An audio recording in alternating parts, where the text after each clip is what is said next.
हमारा स्वरूप ही ज्ञानमय है। जो हमारा स्वरूप है ना, वो पूर्ण ज्ञानमय है। पर हम भूल गए, भगवान की प्रबल माया से भूलकर हम अपने को शरीर मान लिए। अब ज्ञान नहीं रहा। अब हम शरीर मानने के कारण अपनी इंद्रियों की प्रियता, भोग विलासिता, शरीर का सुख, शरीर का मान सम्मान और शरीर के संबंधियों में प्रियता, रिश्ते नाते, इसमें फंस गए। अगर ये हटा दो तो अभी शुद्ध ज्ञान जो भगवान का स्वरूप है वो आपके हृदय में है, उसको पैदा नहीं होना। वो है, जो है वो जागृत हो जाए। जैसे सूर्य होता है पर कोहरे के कारण मुझे अपनी आंख से नहीं दिखाई देता है। सूर्य पे कोई अंतर नहीं पड़ा कोहरे से, वो मेरी आंख में अंतर डाल दिया तो मुझे लगता है सूर्य ढक गया। सूर्य नहीं ढका, मेरे नेत्रों की शक्ति ढक गई कि कोहरे के पार सूर्य में देख नहीं पा रहा। तो ये जो मायाकृत अहमता है, अहंकार है, ममता है, मोह है, इसने मेरे ज्ञान पर पर्दा डाल दिया। अब ये पर्दा मैं स्वीकार किए हूं, पर्दा हटा दो तो आपका स्वरूप ज्ञान में है। ज्ञान में विशुद्ध ज्ञान, आप समझ पा रहे ना? पर्दा क्या है? तीन रंग का पर्दा पड़ा, सतोगुण, रजोगुण, तमोगुण। उसका स्वरूप क्या है? स्थूल देह, सूक्ष्म देह, कारण देह। ये तीनों पर्दे उस ज्ञान को ढके हुए हैं।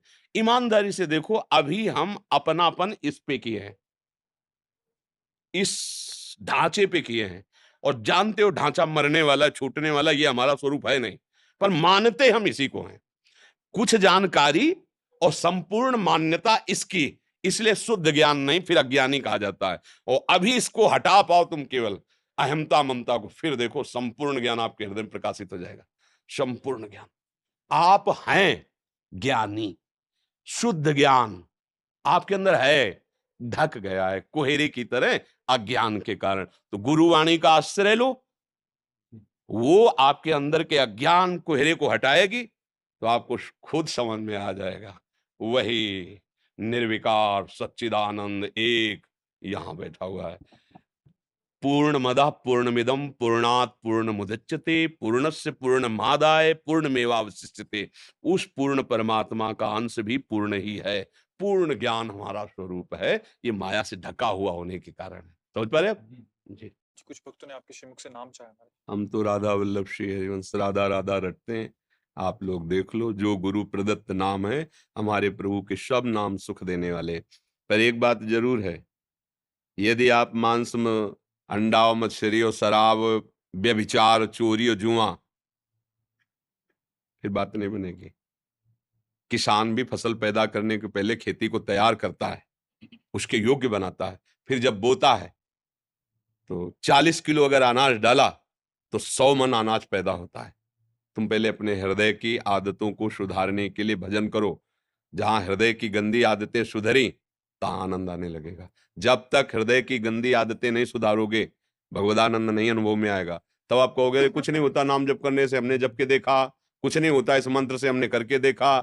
तो तुम वो तो थोड़ा कर रहे हो और बहुत विरोधी भाव कर रहे हो। फसल के साथ देखते हो, ऐसी घास, ऐसी वनस्पतियां उगती हैं कि अगर किसान उसे ना हटावे तो फसल को ही नष्ट कर दे, क्योंकि जितना उर्वरक फसल लेगी वो साइड में ले रहे हैं। तो हमारे अंदर जो काम, क्रोध, लोभ, मोह, मद, मत्सर है, हम जितनी अध्यात्म शक्ति पैदा करते हैं उतने ये सब खत्म कर देते हैं।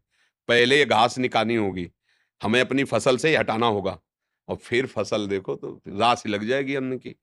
अब करो गंदे आचरण, कुमारगामी, और फिर सोचो कि हमें भगवदानंद मिल जाए। तो देखो, दुष्ट आचरण करने वाले को ना भगवदानंद की चाह होती है ना वो मिलता है।